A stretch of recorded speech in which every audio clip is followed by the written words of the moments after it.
Alright, so this is video number 4. So, by the way, if you haven't watched the previous video, I specifically mentioned it introduction and then video 1, video 2, video 3. So, right now is video number 4 and we are talking about or discussing about licensure examination and registration. So, start Article 3.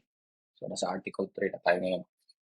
And then, the Article 3 consists of 13 sections, starting with 12 to 24. So, in this video, I'm going to make this two parts, no? Because medyo mga baba, no? 12 to 24. So, I'll start with 12 until 18 or 19, something like that. And then the second part will be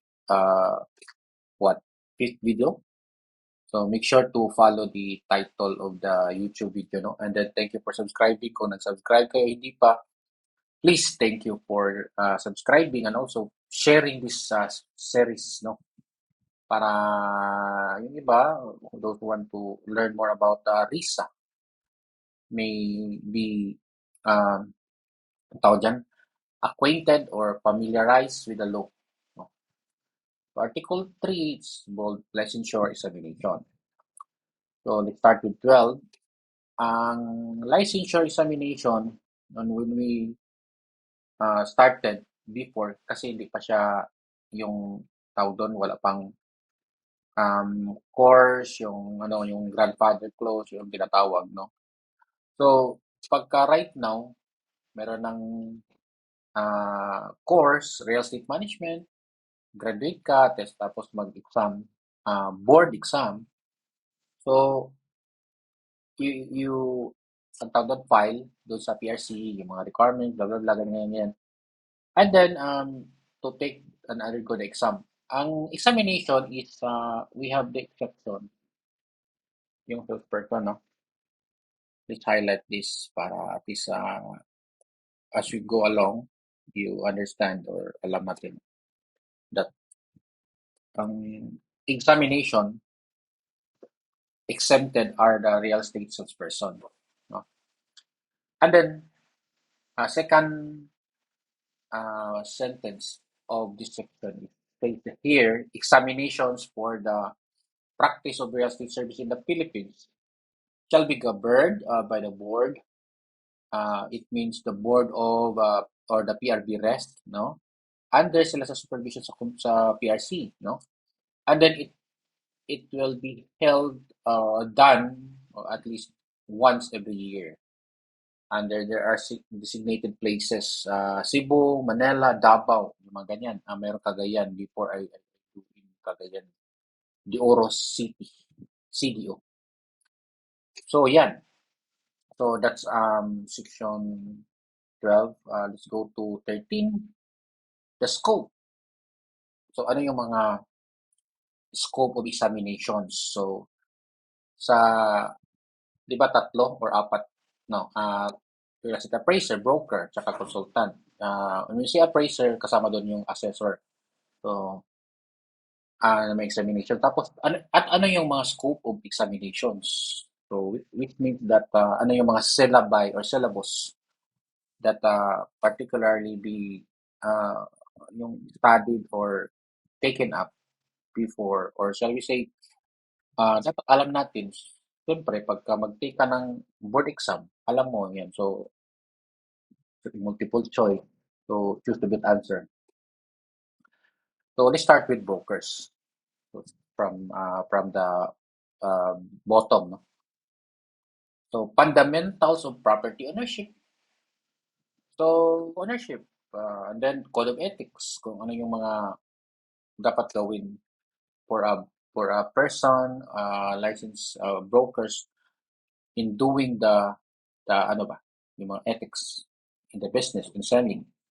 And then, mga requirements, yung mga bayad ng taxes, yung mga ganyan-ganyan, magpa-register.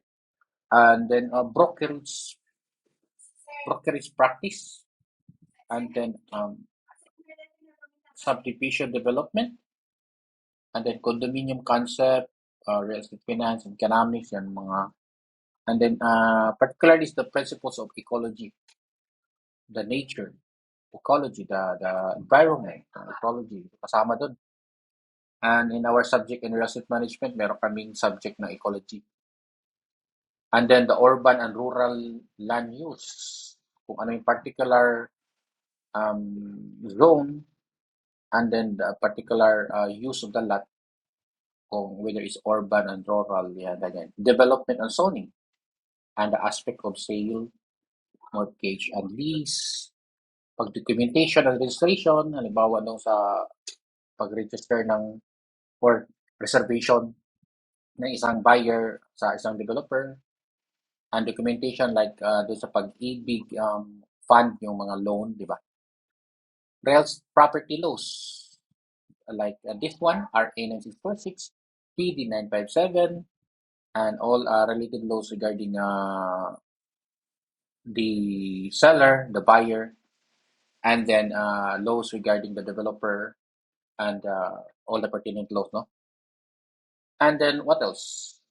Um, Regarding the brokers, kay yan ang scope niya. But yung sa board may rearrange, pwede mag-modify or add, or add or modify or exclude sa mga subjects. But so far, fundamentals and mga ganyan, that's very essentials for a broker, even for appraisers. Like when we go up next, no, the appraiser should know the basics din ng brokers nung ano dito. But then, merong na-add sa brokers, as appraiser ka din. It's the theories and principles of appraisal, which for real estate management students who graduated and probably right now na naging broker na, already taken up all these topics and subjects, no? Like appraisal report writing, real estate finance and economics. Yeah, this one. Of course, the real property laws. And next is the consultant. Na-take din namin to when I was studying real estate management, yung sa real estate consultant. Like consulting tools and techniques, at saka yung investment analysis. Yan. Investment analysis is the plural. Yung analysis, one lang. Consulting for specific engagement. So, land management system and real property laws again. So, when you are a broker and you are practicing for become a broker for 10 years, pwede kang mag-take ng real estate consultant board exam. And if you are graduate also, real estate appraisal, pwede rin. Pwede magsabay, pwede rin. Yung iba ng mga classmate ko is naging appraiser, hindi broker. Mayroong broker, hindi appraiser. Like mine, I'm a broker, but then I decided to pursue law. And then I can take appraisers, but time is not favorable on my side, okay? Because I'm focusing on the law study right now. So that's the scope of the examination for 1613 of Article 3, no? And Section 14, this talks about qualification of applicants para sa exam. So, yung tatlong binanggit ko kanina, the three, they should be a citizen of the Philippines. So, pwede siyang naturalized Filipino or natural born Filipino, or at least naging Filipino yung qualifications beyond the scope of this topic na ngayon. But I have those in our studies regarding citizenship. And then next is that he or she must be a holder of a relevant bachelor's degree. So this one, meron siyang qualification nito, hindi ko na-qualify. But previously, that was when wala pa yung REM, bachelor's degree in real estate management or real estate service, ganyan. Meron siyang grandfather clause that I already mentioned from my past videos regarding those grandfather clause, no? And then, yan, bachelor's degree, merong real estate management ang course.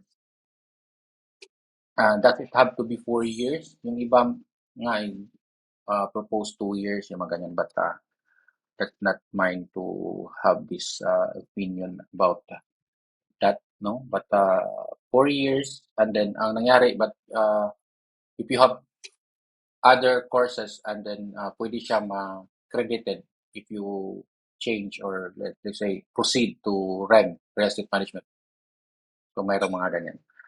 And then the third one, most importantly, is that good moral and must not have been convicted of any crime involving moral turpitude. The same with the board and the members and the chairperson, no? And any public officials or any one. So kailangan hindi convicted with moral turpitude. And then provided ito naman siya is ang applicant for licensure examination for as a consultant must show proof that she has at least 10 years experience as a licensed real estate broker or assessor. So ito naman siya is more on the if the applicant is applying for examinations as a real estate consultant. So 10 years broker or an assessor sa bank. Assessor or a bank or institutional appraiser or an employed person performing real property valuation. So pagka-assessor siya, no, 10 years. But then pagka-license naman, licensed real estate appraiser 5 years. So ito yung binanggit ko on my past from my past videos, no. 5 years real estate appraiser, 10 years broker. But then this one, an additional, which was I did not mention, pwede pala, no?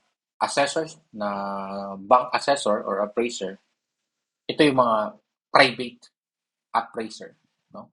And they are qualified or they are performing real property valuation at least 10 years, 10 years, at least 10 years. So, yan. And then, 10 years ka rin naging broker, pwede. And then, another is 5 years as a appraiser.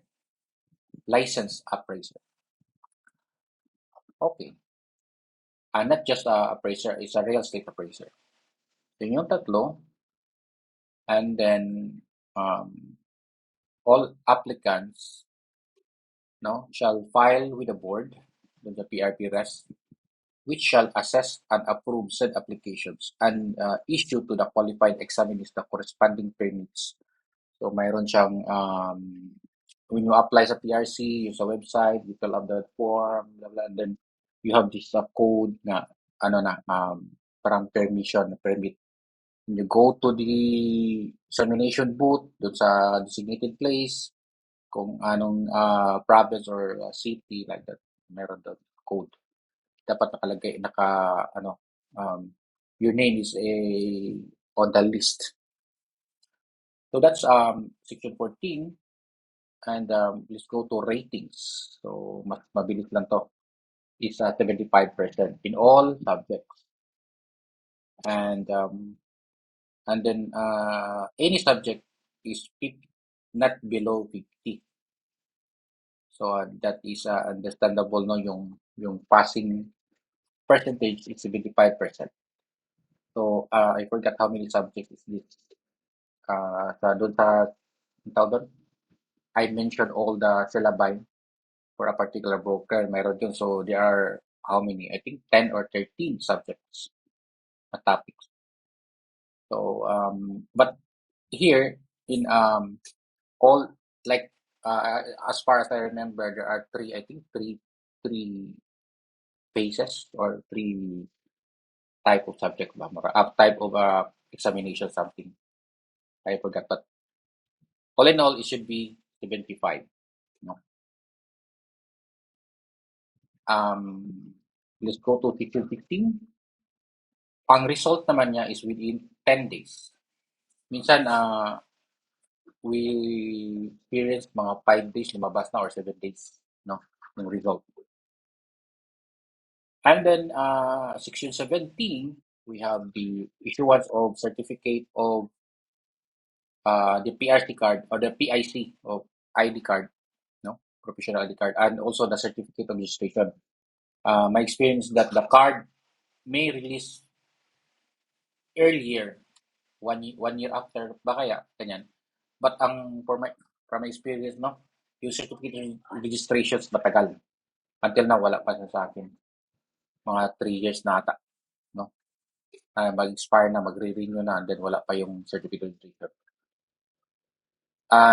Certificate of registration shall be issued to examinees.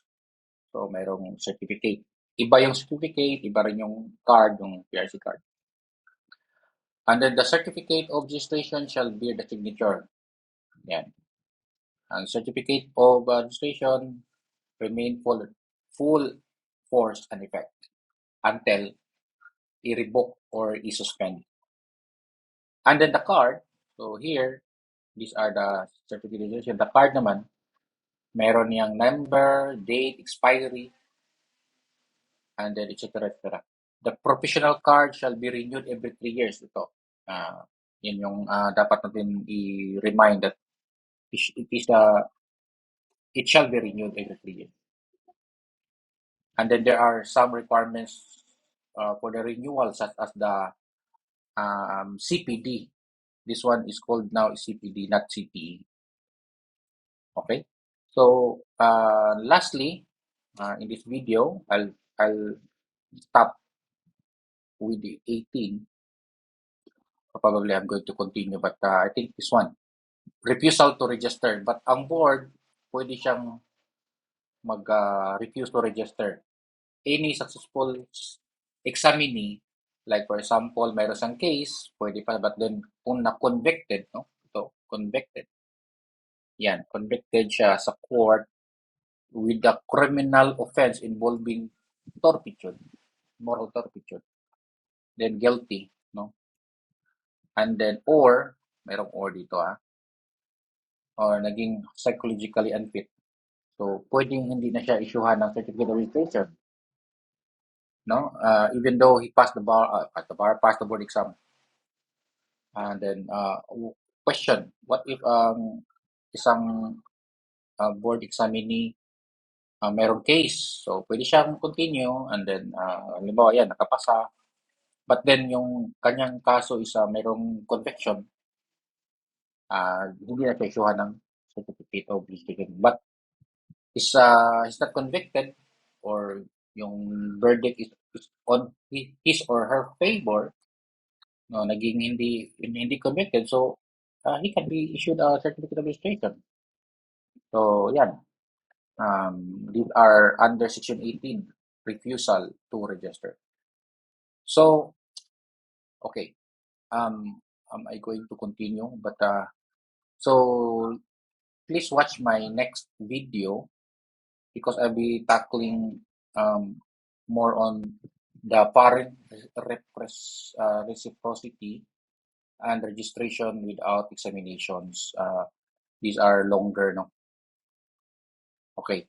So, lastly, I'm going to finish na lang ditong section 19 regarding revocation. Like, halimbawa, what if hindi pa na-release yung conviction or wala pang decision sa court for the conviction and then na-issuehan siya ng successfully issued a certificate of registration.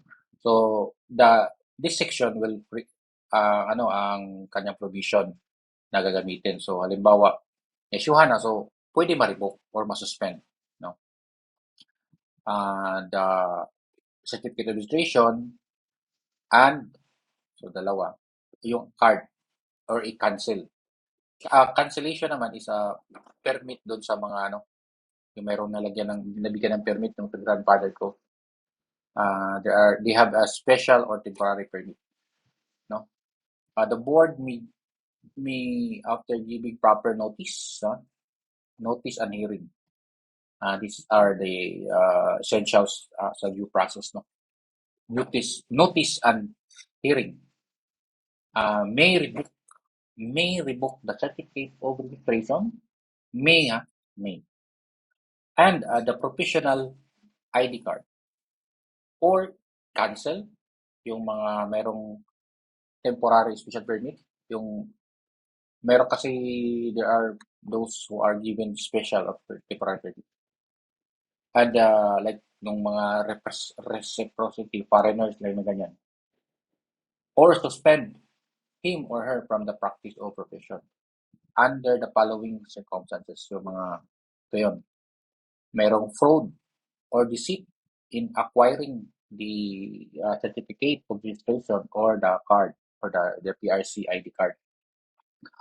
Allowing an unqualified person to advertise or to practice the profession by using one certificate. Parang nag-proxy or tawag doon, dummy yung ginamit yung card niya or ID or identification something to unqualified to advertise. Yan.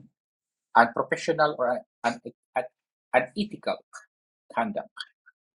And then malpractice. So parang sa doktor din, malpractice. And or violation of any of the provisions of the act. And it's IIR and the code of ethics. And then lastly is the engaging in the practice during the period of suspension. I think this one is lumabas sa board also. So you cannot engage in the practice of real estate selling, the practice of real estate service during your or once suspension. Kung suspended, hindi pwedeng practice niyan. Importante ito. And that's it for this video, Article 3. Watch out for the second part of this Article 3 video. Thank you for watching and subscribing.